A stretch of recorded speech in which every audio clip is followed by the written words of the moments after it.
This podcast is some ratchet shit, baby. Somebody tried to tell me to be humble, okay? Bitch, what? But humble gets you nowhere. It's Demi and Kay. We dropping jewels every day. Come take a listen. This room in my kitchen. We could do whatever we say. Nah, no little mama. We not telling you what to do. We just want y'all to think a little different. So we delivering the truth. This shit is the proof, man. Let us be the goose, man. Learn from my fuck ups. Get your shit right. Focus on you, man. You a god in your own right. Gotta sis rewrite your life. No one has the power to dim your shit. Don't let them bitches fight. We handling pressure. We dropping jewels. We changing hearts. And we breaking rules. We schooling life. Bitches just as two. We dropping jewels. Ooh, yeah, we dropping jewels. Ooh, come and kick it. Cheers up while we speeding. Just to mess, we always blessed. Yeah, baby, we living. Hear this wisdom. These jewels is always giving. The kiss of life, cause it's your right. Please don't come up missing, cause when life get hard. Gotta make the move it. Gotta follow your heart and know your inner jewels. Drop it like it's hot. Know it's life in you. Pressure makes diamonds. Tune in, come get these jewels. We just want y'all to Listen. 30 minutes of us tripping. We dropping some jewels, creating less fools. Oh, while we Sipping. We just want y'all to Listen. 30 minutes of us tripping. These jewels are for you, cause we like them, boo. Let's talk about it, what we Sipping. Ooh. It's lit. Ooh. Give me shit. Come on, y'all. Like, comment, subscribe. Eloquent evening. God and goddesses. It's your girl Jay, also known as Jay Demi, and I'm here with the best co-host with the fucking moon. It's your girl Kay, and I'm here with my good sis Demi. And I'm we're here to drop a jewel. maybe one, maybe two, three, four. I don't know. Y'all gonna get a lot of jewels throughout this conversation, per fucking usual. And we here to vibe out. Now, today's conversation is gonna be a little fun. Dang, what is the name of the show? There's a show that referenced code switching. I want to say it's Big Mouth. It's Big Mouth. Yeah. It is Big Mouth. They did an episode on it about the little black girl. Yes. Okay. So first of all, Big Mouth is an adult cartoon. Number one. Kids should be watching. Don't let your kids watch Big Mouth. But it's on Netflix. They have an episode on code switching, and I feel like it definitely visualizes and shows kind of what black people go through when it comes to code switching. And the ones of us that do choose the code switch or put in environments where we have to code switch in order to not be judged or whatever the case may be. So, today's topic, clearly, code switching. And then we're also going to touch on a little bit of black faces in corporate spaces because I think it's relevant and I think we need to talk about it, and I think a lot of more people should talk about it. So just to throw it out there, I'm going to give y'all the definition, the Webster definition of code switching. But before you do, as always, set your vibe right, get your drink, light your candle, do whatever you need to do to make you feel in the present moment with us as you tune in. Right. Oh, also, again, we're kind of touching on black faces in corporate spaces. So, if you did not catch our finance episode, black communities and finance in black communities, if you did not catch that episode we go through our background and how deep in the corporate world we both are. And y'all see, as y'all can see, I guess I'm living proof to y'all that I code switch. Because you wouldn't think that you would see me in boardroom offices with financial industries, vice presidents and stuff like that. But I've done that, and so has Kay, right? And we exist in both worlds. But this jewel and this Demi that y'all get is not the same Demi that my clients get.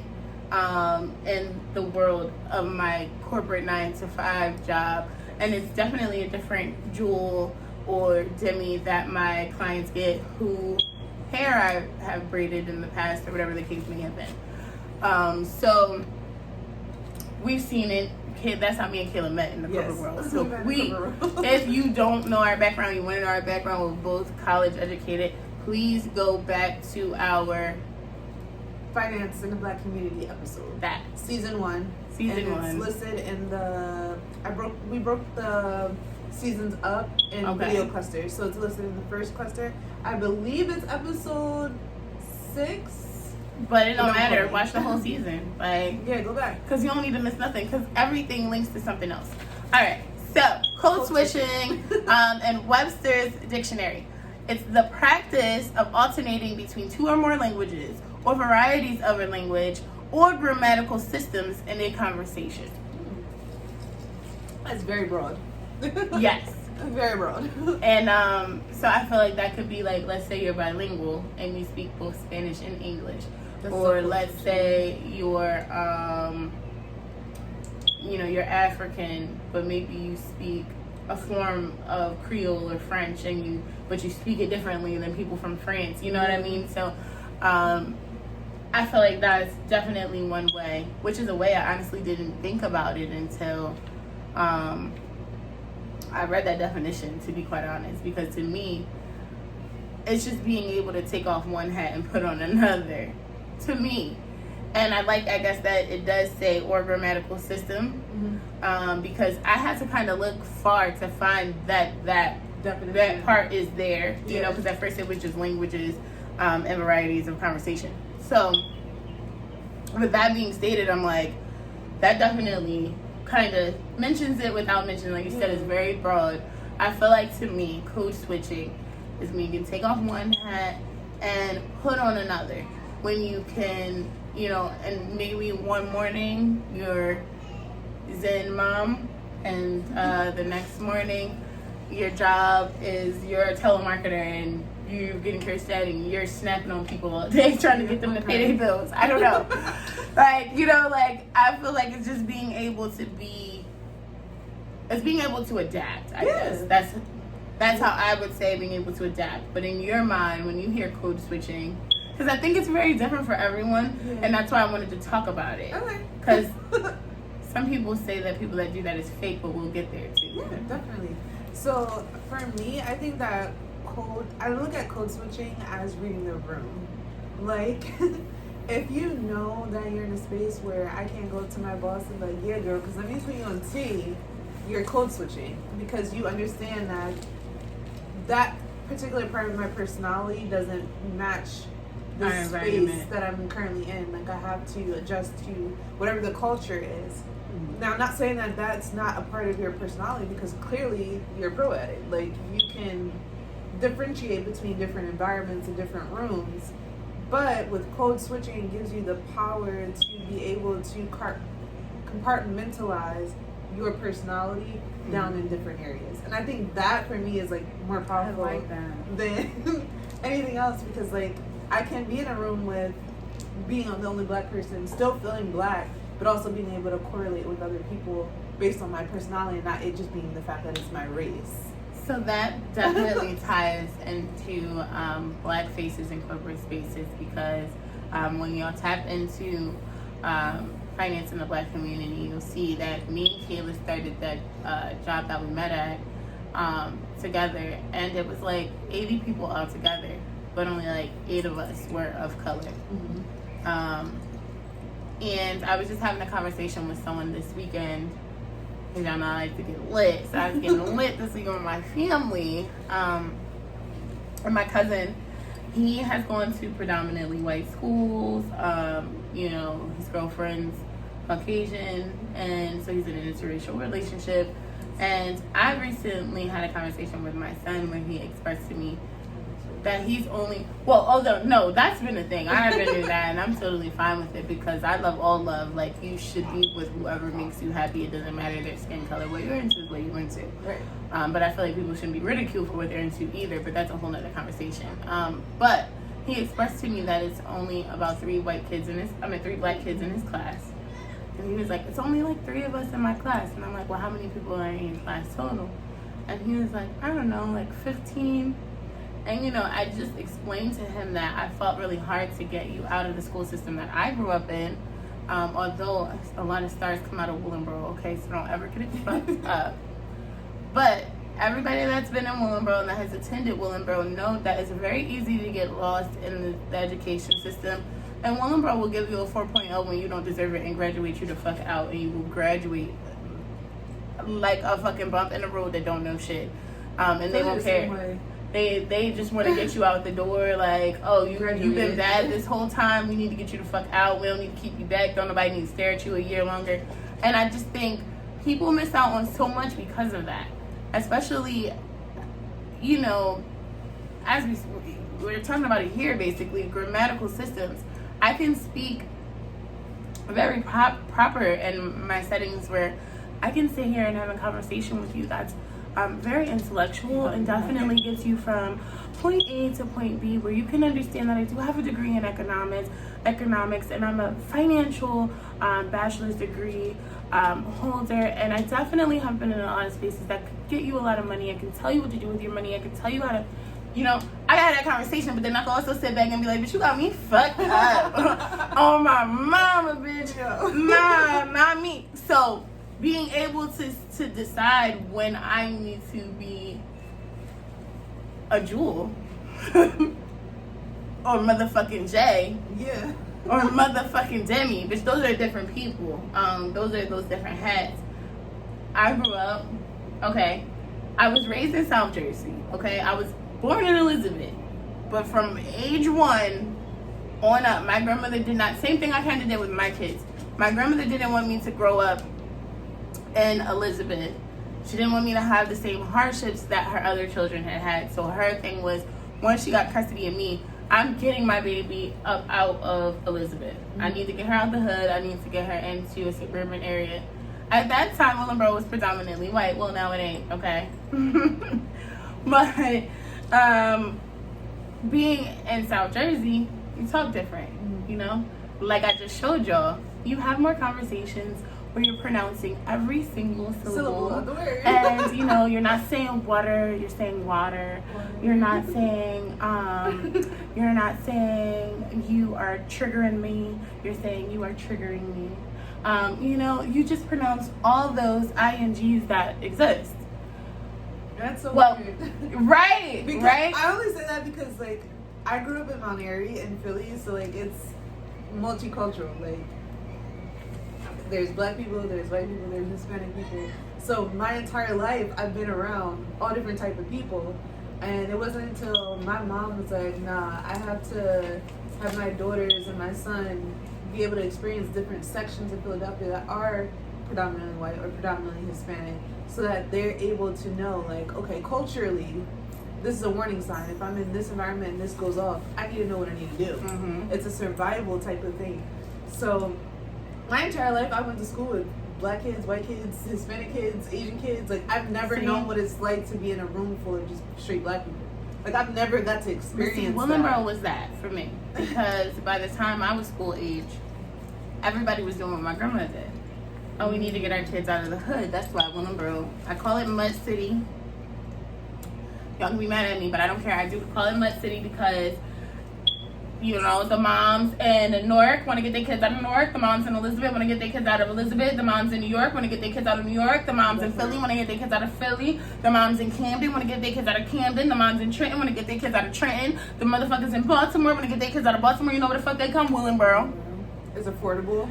Education system, peak. See, you think. And it is, as long as you use it. But when you become those individuals that get lost in the fucking sauce, that's when it's like, okay.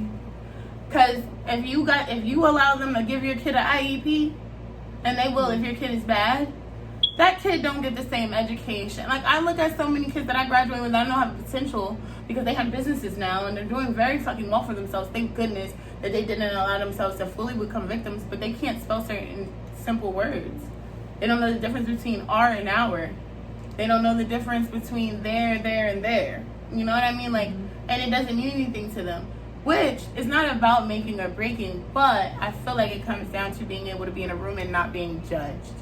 okay? And confidence. Right. Because I feel like, well, from experience, adapting is a skill.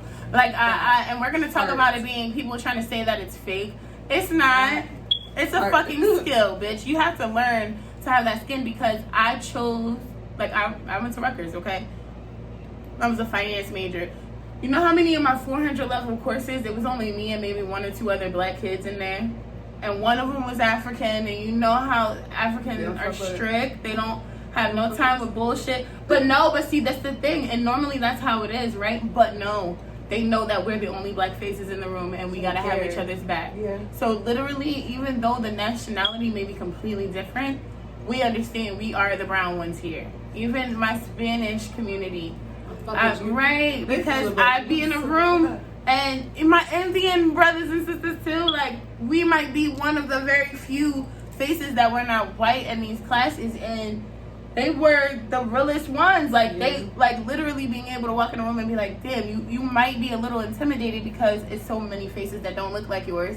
So you instantly think you're being judged. You're trying to make sure that you know, you ain't doing nothing like too out of the way because you already know the things that are being thought about you. Or assuming what's being thought about you, because that's not always the case. But to be able to walk in the room and both you brown faces understanding, y'all can head nod and be like, we know. And both y'all know if y'all need each other or something ain't clear or y'all see some weird shit. Oh yeah, I'm gonna come sit next to you. Yeah, you okay with us? All right. Yeah, you seen that? Yeah, because that's how we were. We were the only brown faces, but we seen some weird shit. I'm like, oh. But also, and we were all on different teams. Me, you, and Jay were on 3 different teams, but we all peeped each other like, okay, as long as we not going, bitch, we going to lunch after this because we got to talk about this crazy with shit. code switching, it also lets you know, like, you get to check with, like, when you see other black people, if you really, like, people of color, if you really with it or if you're not. Like, and I feel like that's the beauty of code switching that a lot of people don't recognize because, no offense, there's a lot of Uncle Toms. There's a lot of foolery going around in the foolery. Wait, because how many of them was it in our people of 8? What, like 2? Yeah, like 2. It was like 2. But don't worry, we ain't gonna call y'all out because I know y'all watch. Like, I'm kidding. I'm kidding. You get to like see, like you get to recognize, like, okay, we clearly didn't come up from the same upbringing. So I'm gonna meet you here because this is where you are, but I'm not gonna let you see the intimate parts of me because there's a boundary clearly. Right, because I don't need you to judge me, and we're gonna jump right into it when we come back. But when we come back, I want to tap into. Are black people required to code switch in corporate or professional spaces in order to be successful beyond or without judgment? It depends on what industry you're working in and who's higher up on the corporate ladder. We gonna fuck it up when we come in. 2 seconds. We come right back. Go grab your drink. Go refill your cup because we gonna refill ours. What do we call this? It's a ratchet bitch with pressure. A ratchet bitch with pressure. This drink is lit. We're gonna put y'all on this, okay? Don't worry, we will. But we're calling this one a ratchet bitch with pressure. This was supposed to be a lot stronger than it actually is. I mean, but no, you spruced this last one up. Yeah, I like this last batch that we made. I like this way better because it's strong enough where it's just like. Just a little bit of hair in your throat, but it's also like smooth enough and refreshing enough where it's like, but I'm still that girl. I'm still that bitch. I'm still that girl. I ain't been her. I'm just trying to tell y'all, but trying to know so I can show. Okay. Alright, so jumping back in real quick, are black people required to code switch in corporate or professional spaces in order to be successful beyond or without judgment? That is important. I feel like that last piece is very important. Beyond or without judgment. The reason I say that's important is because I don't think we have to code switch in order to be successful in those spaces. We don't. We could be exactly who the fuck we are as long as we're good at what the fuck we do. We are going to be successful at what the fuck we do, for real, because at the end of the day, a talent, a gift, work ethic, drive, dedication, discipline, all those things can't be ignored no matter what the fuck you look like, what you talk like, what you act like, no, none of that. But I think what comes into play is those people, I think when it comes into play is the people that don't want to have the judgment. I want to have the success. I want to have the comfortability to know that I'm in this room without judgment with any of these people here. And it's hard when you're in a room full of people to know everybody's level at which they're judging you. So therefore, that's why code switching and adapting comes into play, because you know that you have one job in that room. Yeah. Because especially if you're in a room full of big people, you know what your job is. Like when we were in that one job, that one room, our job was, we had one job, we had one assignment: pass the fucking test. Get what you need while you're here to pass the fucking test. And I exposed who I was to one of the leaders at the time that was training us, and that person flat out told me I was not gonna pass the test. That motherfucker told me I was not gonna pass the test. What's the one with the beard name? Don't say his name. I forgot, but I know he's. But the one with the beard, because you know there's only two. I mean, there's only three. It registered. Yeah, and it's like, fuck you. You don't know what I'm gonna do. And I passed that bitch on the first fucking try. Most people take 3 times to pass that test. Pass on the first. Pass it on the first motherfucking try. Okay. Dap it up, dap it up. Right, that part. Bitch, don't play with me. After being told that I was not going to pass. Yeah. But again, I'm not fake. So I feel like that's another thing that comes in. Cause, you know, a lot of people call you Uncle Sam. Like, oh, you act like that when you're here, but you act like this when you with us. But that is fucking social intelligence, my nigga. I'm gonna put that's social intelligence. I'm gonna put you on the T real quick, alright? Professionalism is based on the Caucasian standard. Therefore, you can be black and successful within your community, but if you want to outreach outside of your community, you're going to have to code switch to get people not only to that was going to be my next question. Okay. Not only to get people to co-sign on what you're bringing to the table, but to make it more palatable to other ethnicities outside of your own.